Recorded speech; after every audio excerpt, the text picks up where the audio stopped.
ya Ahad, sholli ala Sayyidina Ahmad. Allahumma, ya Ahad, sholli ala Sayyidina Muhammad. Allahumma, ya Ahad, sholli ala Sayyidinal Mahdi, Khalifatullah.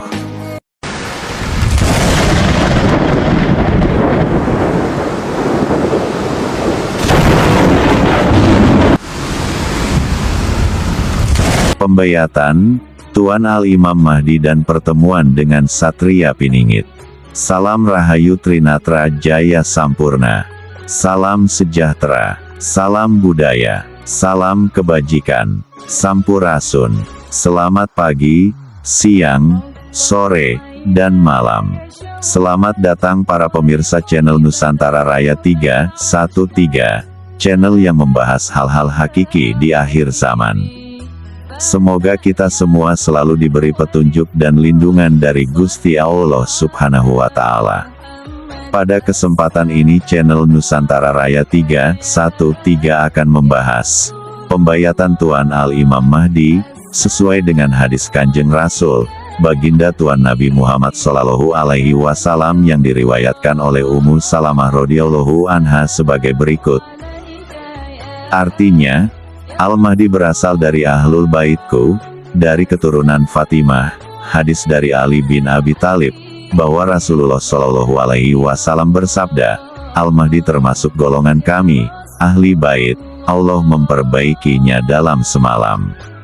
Hadis riwayat Ahmad, nomor 655, dan Ibnu Majah nomor 4223, yang disahihkan Ahmad Syakir dan dinilai hasan oleh Al-Albani. Hadis dari Sauban radhiyallahu anhu, bahwa Rasulullah Shallallahu Alaihi Wasallam bersabda, ada 3 orang yang akan saling membunuh di dekat harta simpanan kalian, manusia. Mereka semua putra khalifah. Kemudian simpanan itu tidak dikuasai salah satu dari mereka, hingga muncul bendera-bendera hitam dari arah timur. Lalu mereka akan memerangi kalian dengan peperangan yang tidak pernah dilakukan oleh satu kaum pun. Kata Sauban, lalu beliau menuturkan sesuatu yang tidak aku hafal, kemudian beliau bersabda, jika kalian melihatnya, maka bayatlah dia. Walaupun dengan merangkak di atas salju, karena sesungguhnya dia adalah Khalifah Allah Al-Mahdi. Hadis riwayat Ibnu Majah nomor 4222, Ibnu Katsir menjelaskan hadis ini. Maksud hadis, bahwa Imam Mahdi yang ditunggu-tunggu kehadirannya di akhir zaman, munculnya dari arah timur, dan beliau dibayat di sisi Ka'bah. Nah, dari penjelasan hadis di atas bahwa, Imam Mahdi akan dibayat di sisi Ka'bah. Sekarang kita bertanya, apa itu Ka'bah? Marilah kita lihat sedikit sejarah mengenai asal-usul Ka'bah, yaitu tugu peringatan yang dibuat dari batu untuk mengingatkan pengalaman bertemu dengan Yang Maha Kuasa dan Maha Penyayang, bagi orang-orang padang pasir Timur Tengah. Berbentuk kubus dari batu yang dalam bahasa Ibrani, mesbah, artinya, tempat penyembelihan atau kurban, sebagai penanda tempat saat mengalami perlindungan dan keadilan yang ajaib dan gaib, dari Yang Maha Kuasa dan Maha Penyayang. Pembuatan penanda-penanda itu adalah kebiasaan yang dilakukan sejak zaman dahulu, sedang dalam Taurat dengan bahasa Ibrani disebut, umpan El atau Bait Allah, dan dalam bahasa Arab Ka'bah. Sebelum kelahiran Baginda Tuan Nabi Muhammad Shallallahu Alaihi Wasallam, Ka'bah banyak diziarahi oleh orang-orang padang pasir, dalam mencari keamanan, perlindungan dari Yang Maha Perkasa dan Maha Penyayang. Ka'bah di Mekah sangat terkenal di seluruh di Jazirah Arab. Ka'bah dalam bahasa Arab, Ka'bah artinya, rumah berbentuk kotak, dari kata Ka'bah yang artinya, menjadikan kotak, atau, mengotakkan. Ka'bah disebut juga Baitullah, rumah Allah, dan Baitul Haram, rumah yang dimuliakan. Bangunan Ka'bah beberapa kali disebutkan dalam Al-Quran dan hadits, seperti bait, rumah. Baitul Haram, rumah suci. Baitullah, rumah Allah. Bait Al-Atiq, rumah tua. Dan Awalul Bait, rumah pertama. Dalam hal ini, kata Ka'bah termaktub di dalam kitab suci Taurat, Zabur, Injil dan Al-Quran. Agar pemirsa lebih memahaminya, marilah kita ungkap arti hakikinya Ka'bah.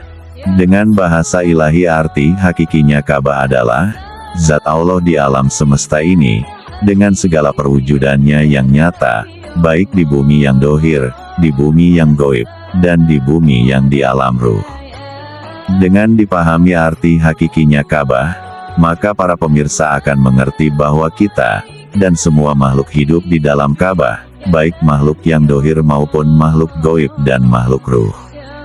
Ka'bah tempat pembayatan Tuan Al-Imam Mahdi jika merujuk pada definisi arti hakikinya, bisa di mana saja, selama masih dalam alam semesta ciptaan Gusti Allah Subhanahu wa Ta'ala, dan bukan arti harfiahnya menurut bahasa Arab atau bahasa Ibrani dan lain sebagainya bahasa di bumi ini.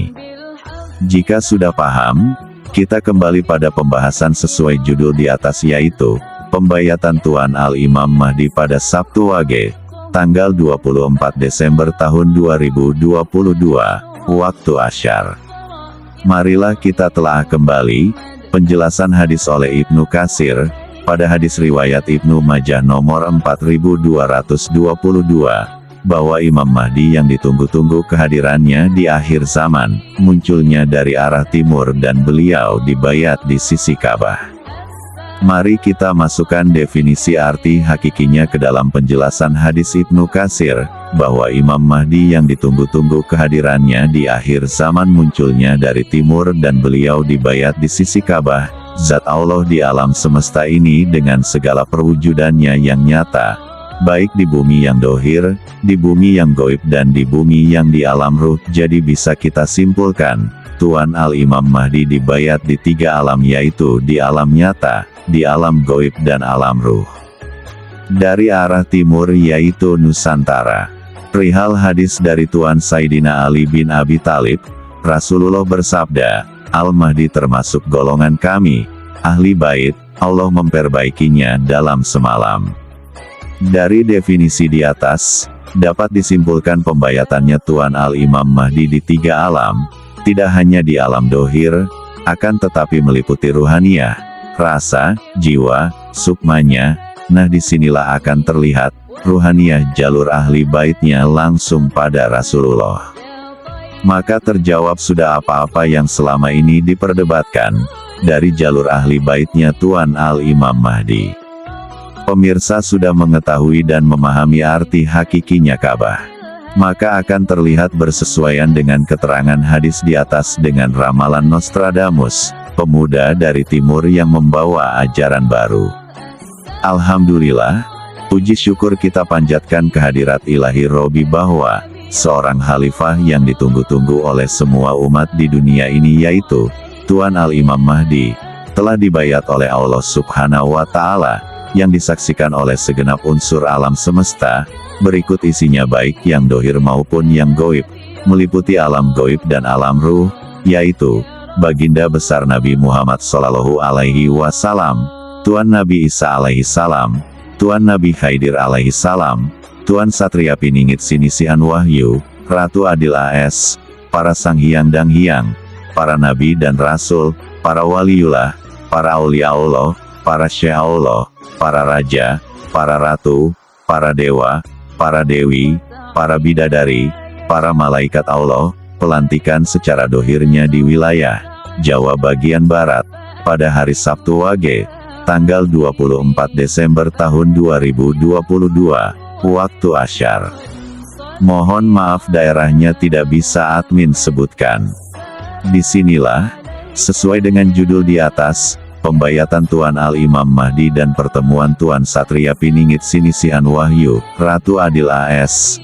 Maka sejak saat itu dan seterusnya, kedua utusan, lebih banyak berjalan bersama di alam dohir, alam goib, dan alam ruh, dalam menata, meniti perjalanan amanah, aminah, aminuna Allah Subhanahu wa Ta'ala, menuju Nusantara, menjadi mercusuar dunia. Amin, amin, aminu. Inilah yang disebutkan oleh para pini sepuh Nusantara, turunnya dua dewa kembar, atau yang dilambangkan munculnya dua matahari kembar, yang banyak dibicarakan pada medsos saat ini. Mungkin pemirsa channel Nusantara Raya 313, bertanya-tanya, apa tugas masing-masing dua utusan ini, dan apa yang dibawanya ke bumi ini?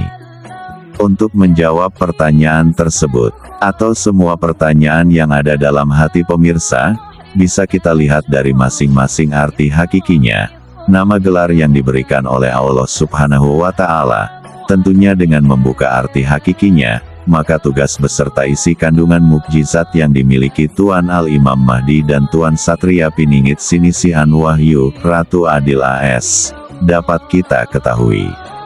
Pada konten sebelumnya sudah diuraikan, arti hakikinya, Al-Imam Mahdi yaitu, Zat Allah yang melakukan kebaikan dan kebajikan, berdasarkan firman yang tersurat dan tersirat, untuk seluruh makhluk, baik makhluk yang nyata manusia, makhluk-makhluk gaib dan makhluk-makhluk ruh, seluruh makhluk di atas bumi, seluruh makhluk di bumi yang ada di alam gaib, seluruh makhluk di bumi yang ada di alam ruh, dengan anugerah ilmu kegoibannya yang dikuasainya.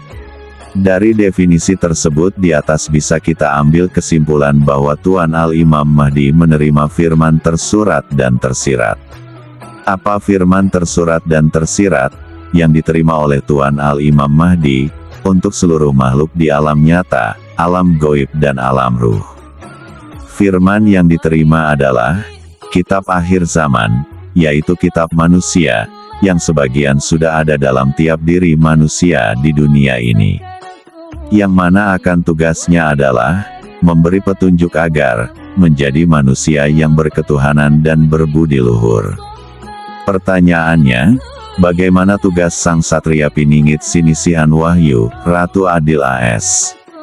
Pemirsa mungkin masih ingat pembahasan perihal Sang Satria Piningit.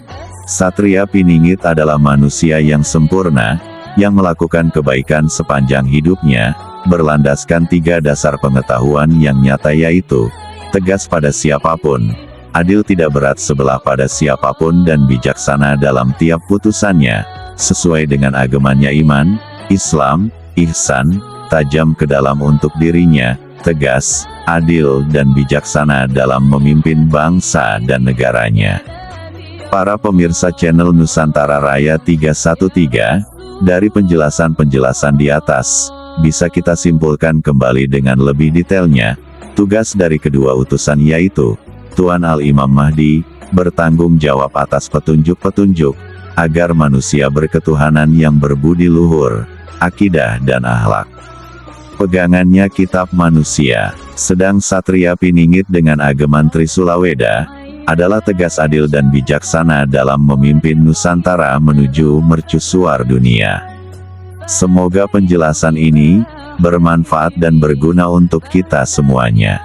Dan berbahagialah sebagai penduduk Nusantara, bahwa Khalifah Akhir Zaman dan Satria telah turun di bumi Nusantara, yang akan membawa bangsa dan negara menjadi mercusuar dunia, adil dan makmur seluruh dunia. Insya Allah, pada waktu yang lain, kita bahas, kapan Satria Piningit menerima gelar Sinisihan Wahyu yang kelak menjadi Ratu Adil AS. Akhirul kata, saya ucapkan terima kasih, dan mohon maaf jika ada yang salah. Wabillahi taufik wal hidayah. Wassalamualaikum warahmatullahi wabarakatuh. Salam Rahayu Trinatra Jaya Sampurna. Salam Nusantara Raya 313. Allahumma, ya Ahad, sholli ala Sayyidina Ahmad. Allahumma, ya Ahad, sholli ala Sayyidina Muhammad. Allahumma, ya Ahad, sholli ala Sayyidina Al-Mahdi, Khalifatullah. Allahumma, ya Ahad, sholli ala Sayyidina Ahmad. Allahumma, ya Ahad, sholli ala Sayyidina Muhammad. Allahumma, ya Ahad, sholli ala Sayyidina Al-Mahdi, Khalifatullah.